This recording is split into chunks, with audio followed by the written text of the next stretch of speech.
Welcome to my yard.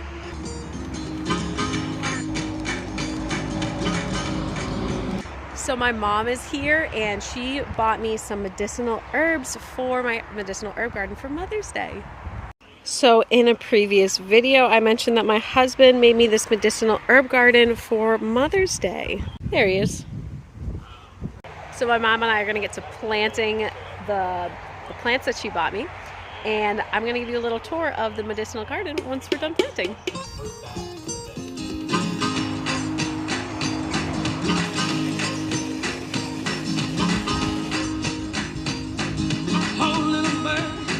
Sitting on the power line, sweet little thing, don't you know you caught my eye? Red and wing, and come over to me. Hey, Mom and I finished planting, so now I'm going to go over the plants that we already have in the garden. I have some of my favorite medicinal books with me, so we'll go over some of the medicinal properties of those plants as well. Before I get into the medicinal properties of the herbs, make sure to do your own research before using any medicinal plant. We're going to start with bee balm. Bee balm is also called wild bergamot. This plant is in the mint family and it's used to help treat some infections, as well as it's good for the digestive system. And I guess it's also helpful for insect bites, bee stings, hence the bee balm, I guess, and wounds as well. Our next plant is echinacea, or purple coneflower.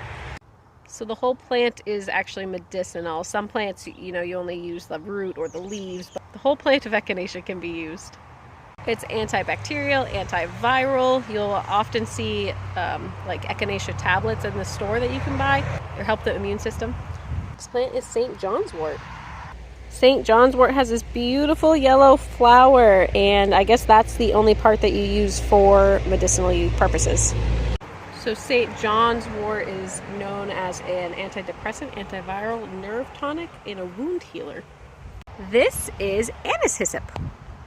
Anise hyssop the dried leaves can be used to help treat respiratory stuff, digestive things, and help with wounds. This is blue flax. Blue flax can be used as a poultice for skin issues, and then it can be treat eye problems. So it sounds like a very interesting plant. Next is lovage. Lovage has quite a few medicinal properties, including digestive help, respiratory help, and it's also culinary as well. You can use it in cooking. This wilty looking plant is comfrey. The plant will bounce back just fine. We just planted it, so it's a little wilty. But comfrey is known as an anti-inflammatory, a wound healer. It has quite a few medicinal properties, as well as it's really good for our soil health. Let's talk about peppermint. Peppermint is known to help the digestive system quite a bit. Also smells amazing. Peppermint oil is also soothing to itchy skin. This little plant here is not medicinal, but it is a wild cranberry. This is golden seal. Golden seal is anti-inflammatory, antimicrobial, and you use the root for the medicinal purposes of this plant. Rosemary is also a medicinal plant. Along with its culinary uses, it's also anti-inflammatory, antioxidant, antispasmodic, and it helps with the digestive system. Next is valerian. Valerian, you also harvest the root for its medicinal purposes, and it's an antispasmodic, mild analgesic, and tranquilizer apparently. Catnip is medicinal as well. Catnip is part of the mint family, and it has some sedative qualities as well as it helps the digestive system.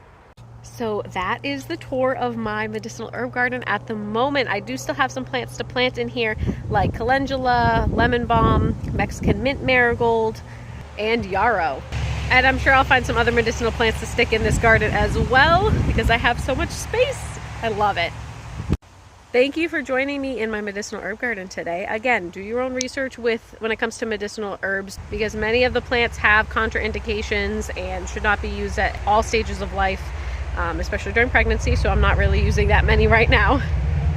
But like with anything, it's good to be prepared. So I'm really glad that we have this medicinal garden and are starting to grow medicinal plants that will help our family. And obviously this was not a comprehensive discussion about each one of my medicinal plants here in the garden, and they all have many more medicinal properties than what I mentioned, so make sure you do research. Thanks again for joining me. Have a great rest of your day. We'll see you next time. Bye.